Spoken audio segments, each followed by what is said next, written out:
বন্ধুরা, মিডিল ইস্টে পরিস্থিতি বাইরে থেকে শান্ত মনে হলেও ভেতরের টানাপোড়েন এখনো পুরোপুরি শেষ হয়নি। ইরান, যুক্তরাষ্ট্র আর ইসরায়েলের মধ্যে যুদ্ধবিরতি ঘোষণা হয়েছে ঠিকই, কিন্তু বাস্তব পরিস্থিতি এখনো অস্থির। কারণ এই অঞ্চলে ছোট একটা ঘটনাও খুব দ্রুত বড় সংকটের রূপ নিতে পারে। এই উত্তেজনার সরাসরি প্রভাব পড়েছে ভারতের জ্বালানি সরবরাহে। রিপোর্ট অনুযায়ী ইরান রুটে আটকে থাকা ভারতীয় জাহাজগুলোর মাত্র 9টি জাহাজ, যেগুলোতে এলপিজি ও অপরিশোধিত তেল ছিল, সেগুলো এখনো পর্যন্ত নিরাপদে দেশে ফিরতে পেরেছে। কিন্তু প্রায় 15টি জাহাজ সেই ঝুঁকিপূর্ণ রুটেই আটকে আছে। আর এই পুরো পরিস্থিতির কেন্দ্রবিন্দু একটাই জায়গা, হরমুজ প্রণালী। এই হরমুজ প্রণালী দিয়ে বিশ্বের মোট তেলের প্রায় 20% চলাচল করে। অর্থাৎ এই একটি রুটে সমস্যা হলে বিশ্বজুড়ে জ্বালানির দাম বাড়ে, সরবরাহ ব্যাহত হয়। ভারত যেহেতু তার প্রয়োজনীয় তেলে 85% আমদানি করে, তাই এই ধরনের পরিস্থিতি ভারতের জন্য অত্যন্ত সংবেদনশীল। যুদ্ধবিরতির পর পরিস্থিতি কিছুটা স্বাভাবিক হলেও ভারত কোনো ঝুঁকি নিতে চাইছে না। ভারতীয় নৌবাহিনী এবং গোয়েন্দা সংস্থাগুলো এখনো উচ্চ সতর্কতায় আছে। অনেক ক্ষেত্রে জাহাজগুলোকে নিরাপত্তা দেওয়া হচ্ছে, যাতে কোনো ধরনের হামলা বা বাধা না আসে। এখন যদি একটু পেছনে তাকাই, তাহলে বোঝা যায় এই পরিস্থিতি একদিনে তৈরি হয়নি। 2020 সালের পর থেকেই মধ্যপ্রাচ্যে উত্তেজনা বাড়ছিল। তারপর 2022-23 সালে রাশিয়া ইউক্রেন যুদ্ধ বিশ্বজুড়ে জ্বালানি সরবরাহে বড় ধাক্কা দেয়। আর তার মাঝেই সাম্প্রদায়িক আমেরিকা ইউক্রেন উত্তেজনা আবার সবাইকে বুঝিয়ে দেয় এই অঞ্চলের উপর অতিরিক্ত নির্ভরতা কতটা ঝুঁকিপূর্ণ। এই কারণে ভারত গত কয়েক বছরে তার জ্বালানি নীতিতে বড় পরিবর্তন আনে। শুধু আমদানির উপর নির্ভর না করে দেশের ভেতরেই তেল ও গ্যাসের উৎস খোঁজার দিকে জোর দিয়েছে।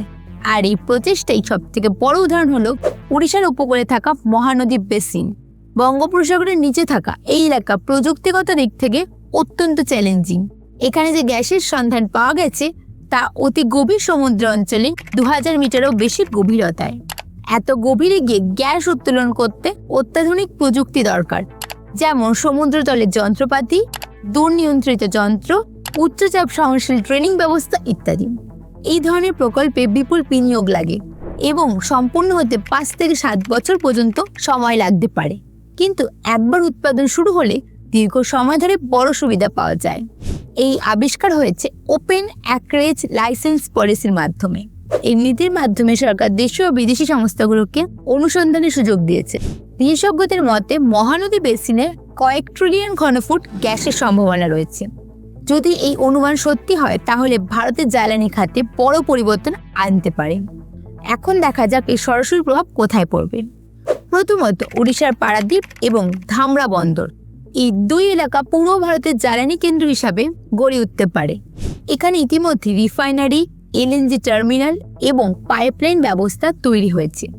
দেশীয় গ্যাস এলে আমদানি কমবে, খরচ কমবে। দ্বিতীয়ত, শিল্পক্ষেত্রে বড় পরিবর্তন আসবে, যেমন টাটা স্টিল এবং সেল। এই সংস্থাগুলো সস্তা গ্যাস পেলে উৎপাদন খরচ 10 থেকে 15% কমাতে পারে। সার শিল্পে উৎপাদন সস্তা হবে, যার ফলে কৃষকেরাও উপকৃত হবে। তৃতীয়ত, সাধারণ মানুষের জীবনেও এর প্রভাব পড়বে। ভুবনেশ্বর, কটক, পুরীর মধ্যে শহরে পাইপলাইনের গ্যাস সস্তা হতে পারে। ফলে রান্নার খরচ কমবে এবং দূষণও কম হবে, কারণ গ্যাস তুলনামূলকভাবে পরিষ্কার জ্বালানি। এছাড়াও ভারত এখন কৌশলগত তেল ভাণ্ডারও তৈরি করছে। বিশাখাপত্তনম, মাঙ্গালোর, পাদুরির মতো জায়গায় বড় বড় ভূগর্ভস্থ সংরক্ষণ কেন্দ্র তৈরি হয়েছে, যাতে ভবিষ্যতে সংকটের সময় কিছুদিনের জন্য জ্বালানি মজুত রাখা যায়। সব মিলিয়ে যদি বড় ছবিটা দেখি, তাহলে পরিষ্কার ভারত এখন শুধু পরিস্থিতির উপর নির্ভর করে না, বরং আগাম প্রস্তুতি নিচ্ছে। আগে যেখানে মধ্যপ্রাচ্যের উপর নির্ভরতা বেশি ছিল, এখন ভারত একদিকে বিভিন্ন উৎস থেকে গ্যাস সংগ্রহ করছে, অন্যদিকে নিজের দেশে উৎপাদন বাড়াচ্ছে।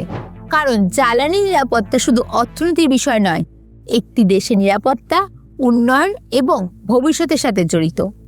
এখন বড় প্রশ্ন, ভারত কি আগামী 10 থেকে 15 বছরে নিজের জ্বালানি চাহিদার বড় অংশ নিজেই তৈরি করতে পারবে, নাকি বিশ্ব রাজনীতি আবার নতুন চ্যালেঞ্জ তৈরি করবে? এই উত্তর সময় দেবে। কিন্তু একটা বিষয় নিশ্চিত, ভারত এখন নিজের ভবিষ্যৎ নিজেই তৈরি করছে, আর এটাই সবচেয়ে বড় পরিবর্তন। কিন্তু বন্ধুরা, এই গল্পের একটা গুরুত্বপূর্ণ দিক আছে, যেটা না বুঝলে পুরো ছবিটা পরিষ্কার হবে না। গভীর সমুদ্র থেকে গ্যাস তোলা মোটেও সহজ কাজ নয়। বঙ্গোপসাগরের মতো এলাকায় ঘূর্ণিঝড় প্রায় হয়, সমুদ্রের নিচে প্রচন্ড চাপ থাকে, আর তার সঙ্গে থাকে অনেক জটিল প্রযুক্তিগত চ্যালেঞ্জ। তাই এই ধরনের প্রজেক্টের ঝুঁকি অনেক বেশি, তেমনি খরচ অনেক বেশি। কিন্তু এখানেই ভারতের বড় সাফল্য। এখন দেশের কাছে এমন প্রযুক্তি আছে যা সমুদ্র পৃষ্ঠ থেকে কয়েক কিলোমিটার নিচ পর্যন্ত ড্রিলিং করতে পারে। ফলে আগের মতো বিদেশি প্রযুক্তির ওপর পুরোপুরি নির্ভর করে থাকতে হচ্ছে না। স্ট্র্যাটেজিক দিক থেকে এটা শুধু একটা গ্যাস ফিল্ড নয়, এটা ভারতের ভবিষ্যৎ জ্বালানি নিরাপত্তার একটা শক্ত ভিত্তি। এতদিন শুধু পূর্ব উপকূলে মূল ভরসা ছিল কৃষ্ণা গোদাবরী বেসিন, কিন্তু এখন মহানদী বেসিনও সেই স্তরে উঠে আসছে। অর্থাৎ ভারতের পূর্ব উপকূল ধীরে ধীরে একটি বড় এনার্জি করিডোর হিসাবে গড়ে উঠছে। অর্থনৈতিক দিক থেকেও এর প্রভাব অনেক বড় হতে পারে, কারণ ভারত প্রতি বছর তেল ও গ্যাস আমদানিতে প্রায় 150 থেকে 200 বিলিয়ন ডলার খরচ করে। যদি মহানদী বেসিন থেকে বড় পরিসরে উৎপাদন শুরু হয়, তাহলে প্রতি বছর কয়েক বিলিয়ন ডলার পর্যন্ত সাশ্রয় সম্ভব। দেশের অর্থনীতিও আরও শক্তিশালী হবে। পাশাপাশি এই প্রজেক্টে আন্তর্জাতিক কোম্পানিরও বিনিয়োগ বাড়ছে, ফলে উন্নত প্রযুক্তি এবং বড় বিনিয়োগ দুটোই আসবে। তবে একটা বড় প্রশ্ন থেকেই যায়, আমরা কি এই সুযোগের পুরোটাই কাজে লাগাতে পারছি?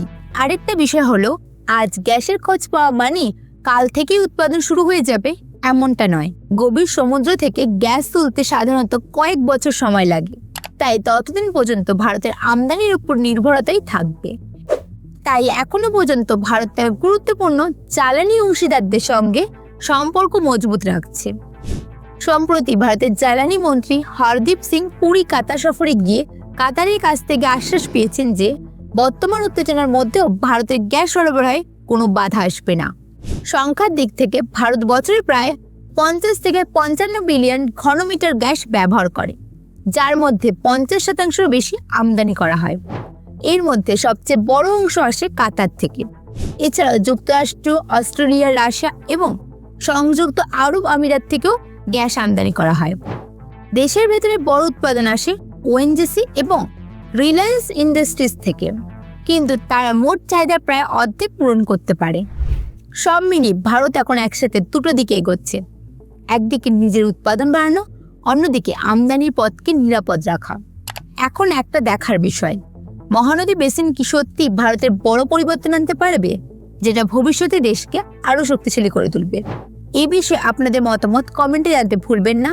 আর ভিডিওটা যদি ভালো লাগে ভিডিওটাতে একটা লাইক করুন আর বন্ধুদের সাথে শেয়ার করে দিন, এবং চ্যানেলে যদি নতুন হয়ে থাকেন চ্যানেলটাকে সাবস্ক্রাইব করে পাশে বেল আইকনটিকে অল করতে ভুলবেন না।